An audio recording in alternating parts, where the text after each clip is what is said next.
विजयपुर नाम का एक शांत और सुंदर गांव था, जहां अधिकतर लोग खेती या वनों से लकड़ी लाकर अपना जीवन यापन करते थे। गांव के किनारे पर एक मिट्टी का छोटा सा घर था, जिसमें लकड़हारा हरी अपनी पत्नी कोमल और अपने एक बेटे के साथ रहता था। हरी मेहनती तो था, पर उसकी किस्मत जैसे रूठी हुई थी। वो जब भी जंगल में लकड़ी काटने जाता, उसे मनचाही लकड़ी नहीं मिलती। एक दिन सुबह हरी अपनी पुरानी और जंग खाई कुल्हाड़ी कंधे पर लटकाए खाली पेट ही जंगल की ओर निकल पड़ा। रास्ते में वो सोचते हुए चल रहा था, आज थोड़ा जल्दी निकला हूँ, शायद आज अच्छी लकड़ियाँ मिल जाए। बहुत दिनों से खाली हाथ ही लौट रहा हूँ। अब बच्चों की आंखों में जो उम्मीद देखता हूँ, वो दिल को कचोटती है। जंगल में पहुंचकर हरी इधर-उधर भटकता रहा। कभी किसी सूखे पेड़ के पास जाता, तो कभी किसी झाड़ झंगाड़ के बीच में घुस जाता। लेकिन हर जगह वही हाल, या तो लकड़ियां गीली थी या पहले से कोई काट चुका था। उसे आज भी कोई अच्छी लकड़ी नहीं मिलती है, पर थक हार कर खाली हाथी घर की तरफ लौटने लगा। सामने से अखिलेश लकड़हारा आता दिखा। उसके सिर पर लकड़ियों का बड़ा गट्ठर था और चेहरे पर विजय की मुस्कान। अखिलेश हरी को खाली हाथ ही लौटते देख बोला, अरे हरी भैया, फिर से खाली हाथ?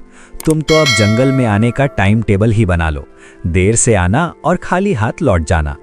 तुम्हें तो आदत हो गई है खाली हाथ जाने की। अरे भैया, तुम ही बताओ, तुम इस तरह करोगे तो तुम्हारा घर कैसे चलेगा? और तुम्हारा एक लड़का भी तो है। क्या करूं अभिषेक भैया, मन चाही अच्छी लकड़ी ही नहीं मिलती। मैं जंगल आता हूं, उससे पहले ही लोग अच्छी लकड़ियां काट कर ले जाते हैं। जंगल किसी के बाप का थोड़ी ना है, जो पहले आए वो ज्यादा पाते हैं। तुम तो रोज देर से आते हो, फिर शिकायत कैसी? इतना कहकर अभिषेक हंसता हुआ आगे बढ़ गया। हरी चुपचाप अपने घर लौटने लगा। घर पर हरी की पत्नी कोमल और उसका बेटा बाहर खड़े उसकी राह देख रहे थे। अरे, आ गए आप? ओह, आज फिर से खाली हाथ लौट आए। इसका मतलब आज फिर से कुछ नहीं मिला। ऐसे कैसे काम चलेगा? क्या करूं भाग्यवान, ना लकड़ियां मिली ना उम्मीद। एक भी ऐसा पेड़ नहीं मिला जिसकी मैं लकड़ियां काट सकूं। जंगल भी अब जैसे मेरा साथ छोड़ चुका है। हम तो सोच रहे थे कि आप लकड़ी बेचकर कुछ पैसे लाएंगे और आज रात हम भरपेट खाना खा पाएंगे। अब घर में राशन भी खत्म होने को है। मैं क्या करूं कोमल, रोज तो मेहनत करता हूं, मगर नसीब ही साथ नहीं देता। बाकी सभी लकड़हारों को लकड़ी मिलती है, सभी अच्छे पैसे कमा रहे हैं। एक मेरी ही किस्मत फूटी हुई है। पता नहीं कब मेरे साथ अच्छा होगा। इसके बाद घर में जितना थोड़ा राशन था, वे लोग उसका खाना खाकर सो जाते हैं।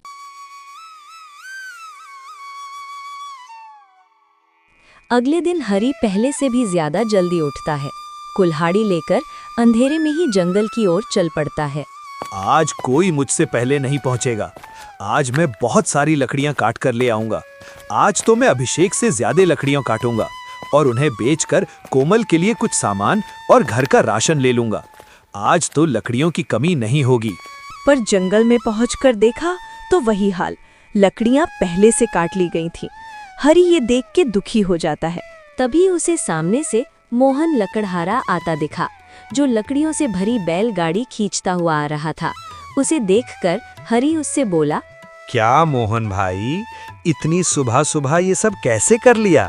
इतनी सारी लकड़ियां कैसे काट ली इतनी जल्दी? आप ही देखिए, मैं भी तो इंसान ही हूँ। मेरे से क्यों नहीं हो पा रहा है मोहन भाई? आप ही कुछ बताओ। अरे भाई, मैं तो रात में ही आ जाता हूँ। जब सब सो रहे होते हैं तब मैं लकड़ी काटता हूँ। सुबह तो पूरा जंगल भर जाता है लकड़हारों से, इसीलिए मैं रात में ही आकर लकड़ियां काट कर ले जाता हूँ। लगता है ये काम मेरे बस का नहीं है। मैं इतना जल्दी आया, सोचा आज तो अच्छी लकड़ियां मिलेंगी, पर यहाँ तो मुझसे ही पहले रात में ही लकड़ियां काट ली गई हैं। अब क्या करूँ मैं, समझ नहीं आता। माफ करना भाई, तुम्हें लकड़ी देने का मन तो है, पर मेरे कोई पैसे उधार दिया है। मेरे को पैसे की जगह लकड़ियों को दाना है, नहीं तो मैं तुमको लकड़ियां दे देता। और इस बार मेरे घर में भी बहुत जरूरत है, इसलिए माफ करना, मैं लकड़ियां नहीं दे सकता। इतना कहकर मोहन लकड़हारा अपनी बैलगाड़ी लेकर चला गया और हरी रोज की तरह घूम फिरकर मायूस होकर घर लौट आया। ऐसे ही दिन बीतते गए। हरी को लकड़ियां नहीं मिली, घर में राशन खत्म हो गया था। बच्चे भूखे पेट सोने लगे। सुनिए जी, अब तो घर में राशन भी खत्म हो गया है। अब भी अगर लकड़ियां नहीं बिकी तो हम सबको भूखा ही रहना पड़ेगा। लेकिन आप तो सुबह ही जंगल गए हो, लेकिन रोज की तरह आज भी तुम खाली हाथ आ गए हो। मुझे अब कोई ना कोई रास्ता निकालना ही होगा। ऐसे हाथ पर हाथ रखकर नहीं बैठ सकते, वरना हम सब भूखे मर जाएंगे। लेकिन आज मेरे को आपने आपसे वादा कर हाबी की लकड़ी काट कर ही घर आना है।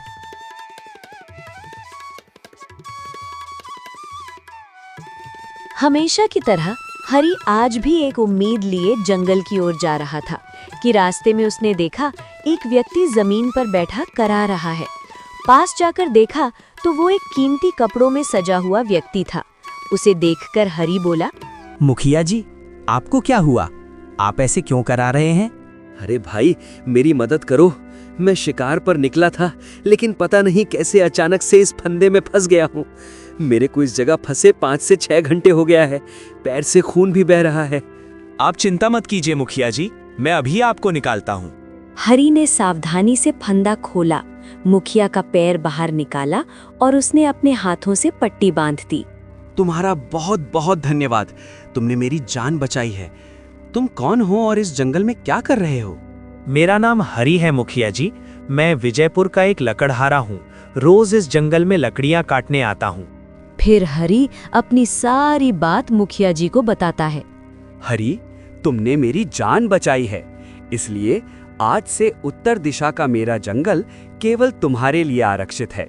वहां अब तुम्हारे सिवा कोई और लकड़ी नहीं काटेगा, और काटेगा तो बता देना कि ये जंगल मेरे को पटवारी सिंह जी ने दिया है। तब तुमको कोई नहीं बोलेगा। इस इलाके में मेरा बहुत नाम है। मुखिया जी की ये बात सुनकर हरी बहुत खुश हो जाता है। आपका बहुत बहुत आभार मुखिया जी, आपने मुझ जैसे गरीब की जिंदगी बदल दी। मैं इतने दिनों से काफी परेशान था। आज अगर आप नहीं मिलते तो हमारे पूरे परिवार को भूखा ही सोना पड़ता। और आपको तो मैं बताया हूँ ना कि मेरे घर 2-3 दिन से खाना नहीं बना है और मेरे बीबी बच्चे बहुत परेशान हैं। मैं कुछ नहीं कर पा रहा हूँ।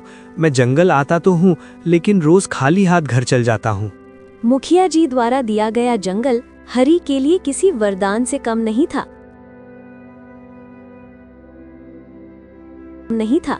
अगले दिन वो बड़े ही विश्वास और जोश के साथ उस विशेष जंगल में पहुंचा, जिसे अब सिर्फ उसके लिए आरक्षित किया गया था। अरे वाह, कितना सुंदर और शांत जंगल है। चारों ओर ऊंचे, मजबूत और सीधे खड़े पेड़। इनसे तो खूब लकड़ी मिलेगी।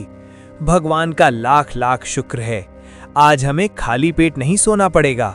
चलो अभी जल्दी से लकड़ियां काट लेता हूँ। हरी ने एक मजबूत पेड़ के तने पर कुल्हाड़ी चलाई, लेकिन पेड़ पर कोई असर नहीं हुआ, जिसे देख हरी दंग रह गया।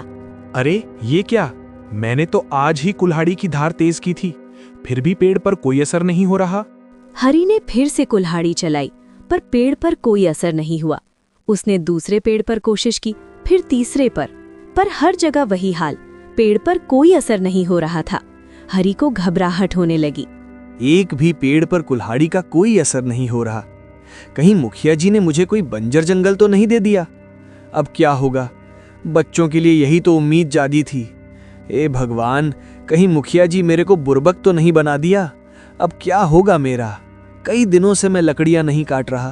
तभी पीछे से एक मधुर और शांत स्वर आया। पुत्र, वो पेड़ ऐसे नहीं कटेगा। प्रणाम बाबा, आप कौन हैं और ये पेड़ कैसे कटेगा फिर? मैं इस वन का रक्षक हूँ, वन बाबा। ये जंगल कोई साधारण जंगल नहीं है। इसकी रक्षा वर्षों से मैं कर रहा हूँ। परंतु बाबा, इस जंगल से लकड़ियां काटने का अधिकार मुझे मुखिया जी ने दिया है। मुझे लकड़ी काटनी है, मेरा परिवार भूखा है। मेरा लकड़ी काटना बहुत ज़रूरी है बाबा। मैं बहुत गरीब हूँ। मेरा घर विजयपुर में है।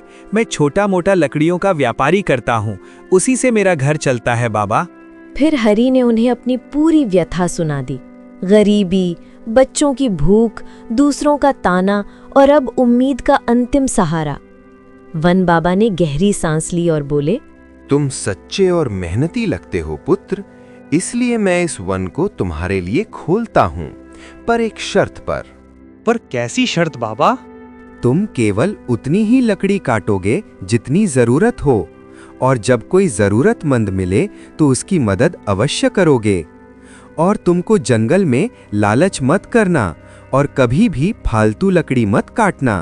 अगर तुमने लोभ किया या पेड़ों का दोहन किया तो ये जंगल फिर से बंद हो जाएगा।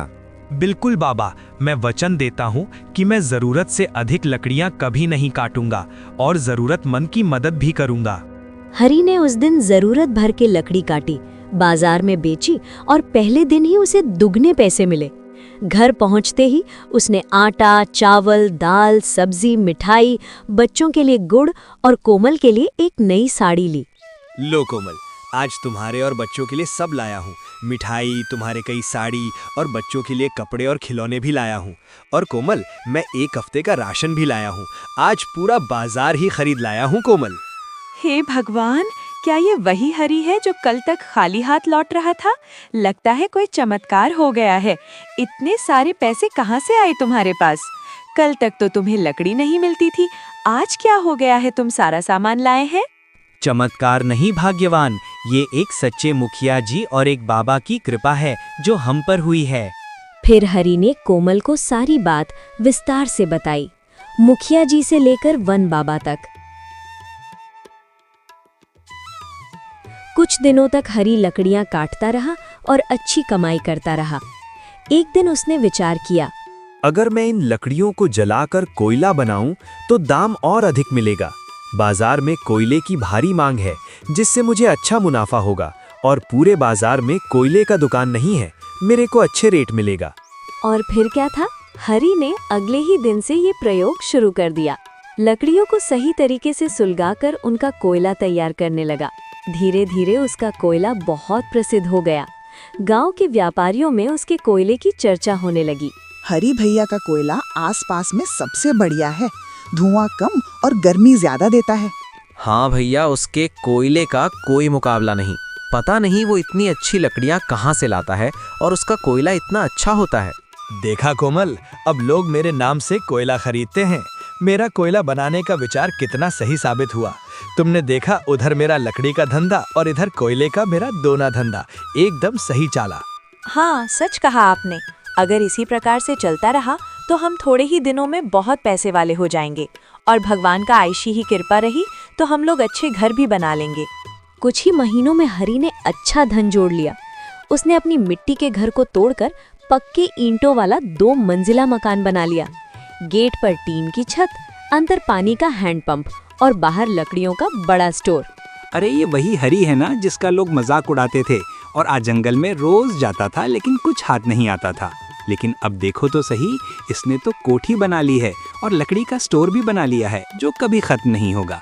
अरे भाई, तुम क्या जानो, मैंने देखी है इसकी मेहनत। इसके घर में 2-2 दिनों तक खाना नहीं बनता था, लेकिन ये हार नहीं माना, ये कर दिखाया भाई। ये इसकी मेहनत और समझदारी का नतीजा है।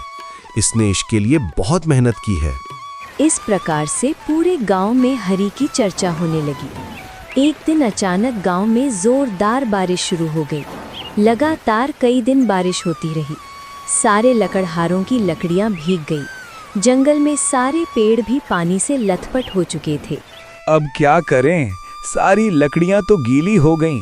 अब इन्हें बेच भी नहीं सकते और इन्हें खरीदेगा भी कौन।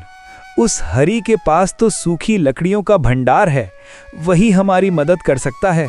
हाँ हाँ भाई, हरी तो लकड़ी का बड़ा स्टोर बना है जो कभी खत्म ही नहीं होगा। बहुत बड़ा स्टोर है। हेलो, चलो फिर हरी के पास ही चलते हैं, शायद वो हमारी कुछ मदद कर दे। इसके बाद वे सब हरी के घर पहुंचे। हरी भैया, हम बड़ी मुश्किल में हैं। हमारी सारी लकड़ियां भीग गई हैं और जंगल में भी पानी भरा पड़ा है। थोड़ा लकड़ी दे दो ताकि हम भी बाजार में बेच सकें। अच्छा, अब याद आए हम। जब मैं भटक रहा था, मुझे जब खाली हाथ लौटना पड़ता था, तब तुम ही हंसते थे ना। और अब आप लोगों को मुझसे मदद चाहिए। चले जाओ यहाँ से, नहीं दूंगा एक टहनी भी। निकलो यहाँ से। वे सब निराश होकर लौट गए।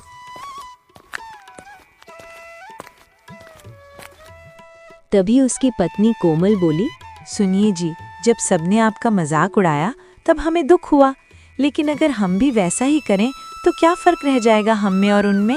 फर्क इतना ही है कि अब मैं कमजोर नहीं हूँ और मदद उसी की जाती है जो अपनों को समझे। उन्होंने मेरी भी बुरे समय में मदद नहीं की। अब हरी दिन रात लकड़ी काटने और कोयला बनाने में लग गया। उसे पैसे की इतनी आदत हो गई कि वो ज़रूरत से ज़्यादा पेड़ काटने लगा। जंगल में अब गिनती के ही पेड़ रह गए थे। अब जो भी बचा है सब काट लेता हूँ, बाद में जो होगा देखा जाएगा। एक दिन बारिश की वजह से हरी की कुछ लकड़ियां गीली रह गई थी। हरी ने सोचा कि कोयला नहीं बना तो लकड़ी ही बेच दूं। वो लकड़ियां लेकर बाजार चला गया। बाजार में एक बुजुर्ग व्यापारी आया। वो दुर्लभ वस्तुओं का ज्ञानी था। वो हरी के पास आकर बोला, भैया ये लकड़ियां कितने की है? जो आप उचित समझो दे देना। वैसे भी ये गीली हैं, इनका कोयला नहीं बन सका, इसीलिए मैं इन्हें यहाँ ले आया। बुजुर्ग व्यापारी ने एक लकड़ी को उठाया और उसे सूंघने लगा। सूंघते ही सुंदरलाल चौंक पड़ा। अरे तुमको पता भी है ये क्या है? ये तो चंदन है और तुम इसे जलाकर कोयला बना रहे थे, मूर्ख आदमी। ये आप क्या कह रहे हैं? क्या ये चंदन था? हाँ, ये सुगंधित चंदन है। इसका मूल्य हजारों में होता है और तुम इसे राख बना रहे थे। तुमसे बड़ा मूर्ख मैंने आज तक नहीं देखा। इतना कहकर बुजुर्ग व्यापारी चला गया। हरी सिर पकड़कर बैठ गया। हे भगवान, ये मैंने क्या कर दिया? मैंने तो अपनी किस्मत खुद जला दी। तभी पीछे से वही रहस्यमयी आवाज आई जो उस दिन जंगल में आई थी। उसने देखा तो उसके सामने वन बाबा खड़े थे। मैंने पहले ही कहा था तुमसे, जरूरत से ज्यादा मत काटो और दूसरों की मदद करो, पर तुम लोभी बन गए, दूसरों को तिरस्कृत किया। अब देखो वो चंदन जो तुम्हें लखपति बना सकता था, तुमने उसे राख में बदल दिया। बाबा, मुझसे बहुत बड़ी गलती हो गई। मैं अपने लालच में सब भूल गया। मुझे ज्यादा पैसों का लालच पड़ गया था। अब तुम्हारे लिए वो जंगल भी बंद हो गया है। पेड़ खत्म, सौभाग्य समाप्त। अब तुम कभी उस जंगल से लकड़ियां नहीं काट पाओगे। इतना कहकर वन बाबा वहां से चले गए। हरी घंटों तक उसी जगह बैठा रहा जहां वहां कभी पूरे विश्वास के साथ पेड़ काटा करता था। अब वहां ना कोई पेड़ बचा था, ना उम्मीद। मैंने कितना बड़ा पाप कर दिया। चंदन को जलाकर राख बना दिया। वो जो भगवान का दिया एक वरदान था, उसे अपने लालच से खत्म कर दिया। मेरी बुद्धि मारी गई थी जो इतनी महंगी लकड़ी को जलाकर राख कर दिया। हरी उदास मन से घर लौटा। उसके चेहरे से साफ झलक रहा था कि कुछ बहुत बड़ा खो चुका है। क्या हुआ? आप इतने थके हुए और उदास क्यों लग रहे हैं? कोई परेशानी है क्या? हरी ने धीरे धीरे सारी बात कोमल को बताई। चंदन की पहचान, बुजुर्ग व्यापारी की बात और वन बाबा की डांट। आपने गलती की, पर गलती तो हर इंसान से हो सकती है। इसका मतलब ये नहीं कि जीवन खत्म हो गया। इसमें चिंता करने की कोई बात नहीं है। पर मैं अपने लालच में अंधा हो गया था। कोमल जो मदद मांगने आए उन्हें अपशब्द कहें। जब मुझे जरूरत थी तब सबने ताना मारा, लेकिन क्या मैं उनसे अलग था? अगर आप अब भी कुछ अच्छा करना चाहें तो अभी भी समय है। हो सकता है जंगल ना रहे, पर सेवा का रास्ता अब भी खुला है। अगले दिन हरी ने अपना पुराना गट्ठर और कुल्हाड़ी उठाई और गांव की गलियों में घूमने लगा। वो हर उस लकड़हारे के पास गया जिसे उसने पहले मना कर दिया था। अभिषेक भाई, अखिलेश भाई, मैं आप सबसे माफी मांगने आया हूँ।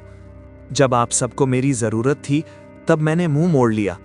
मुझे माफ कर दो, मुझसे बहुत बड़ी गलती हो गई। नहीं हरी भैया, आप क्यों माफी मांग रहे हैं? अब तो आप बहुत बड़े आदमी हो चुके हो। हम तो आपके आगे कुछ भी नहीं। नहीं अभिषेक, मैं अब वही हूँ जो पहले था, एक गरीब लकड़हारा।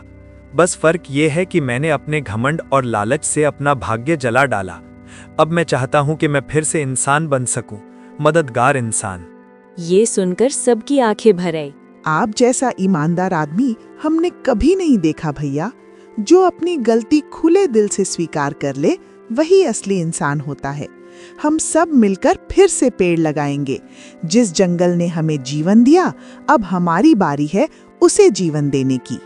फिर सबने मिलकर पुराने जंगल में पौधे लगाने शुरू किए। हर दिन कुछ लोग समय निकालकर जंगल को नया रूप देने में लग गए। कुछ महीनों में वो उजड़ा हुआ जंगल हरा भरा होने लगा। एक सुबह हरी पौधों को पानी दे रहा था कि तभी पीछे से वही शांत स्वर सुनाई दिया। पुत्र, मैं तुम्हारे अच्छे विचारों से प्रसन्न हुआ। अब तुम फिर से उसके योग्य हो गए हो। बाबा, मैंने आपकी बात नहीं मानी और उसका फल भुगता। अब मैं सेवा करना चाहता हूँ ताकि अपनी आत्मा को फिर से पवित्र कर सकूं। तुम्हारा पश्चाताप सच्चा है। अब मैं तुम्हें एक और वरदान देता हूँ। दक्षिण दिशा में एक और जंगल है जहाँ चंदन के पेड़ हैं, परंतु अब तुम केवल व्यापार नहीं करोगे। तुम वहां से प्राप्त होने वाली धनराशि का एक भाग जरूरतमंदों की सेवा में लगाओगे और हो सके उतने पौधे लगाओगे। आपका आदेश सर माथे पर बाबा। हरी अब फिर से चंदन की लकड़ी की पहचान करके उसका उचित उपयोग करने लगा, लेकिन इस बार वो कमाता भी था और जरूरतमंदों की सहायता भी करता था। जंगल में खूब सारे पेड़ भी लगाए, गांव में अनाथ बच्चों के लिए एक स्कूल बनवाया, बीमारों के लिए एक छोटा सा औषधालय खोला। अब गांव में लोग उसे वन सेवक हरी के नाम से जानने लगे। एक दिन मुखिया जी फिर से विजयपुर आए। जब उन्होंने देखा कि हरी अब गांव का सबसे इज्जतदार और प्रिय व्यक्ति बन गया है, तो वे बहुत प्रसन्न हुए। हरी, तुमने सिर्फ लकड़ी नहीं काटी, अपने कर्मों से अपनी किस्मत तराशी है। तुम्हें देखकर गर्व होता है कि मैंने अपना जंगल सही हाथों में सौंपा है। सब आपके आशीर्वाद और वन बाबा की सीख से ही संभव हो सका है मुखिया जी। मुखिया जी ने हरी को अच्छे पुरस्कार दिए और सारे वन सौंप दिए। कहानी की सीख, प्रकृति का दहन नहीं, उसका संरक्षण करो। जिन्होंने तुम्हें गिराया उन्हें उठाने का मौका दो। फर्क वहीं से शुरू होता है। लोभ में पड़ा व्यक्ति अपना भाग्य राख बना बैठता है। गलती स्वीकार कर आगे बढ़ना ही सच्चा परिवर्तन है। इस प्रकार की मज़ेदार कहानियों को और भी मॉरल स्टोरी हिंदी कहानियाँ, हिंदी स्टोरीज देखने के लिए हमारे चैनल BBD कार्टून शो को सब्सक्राइब करना ना भूलें।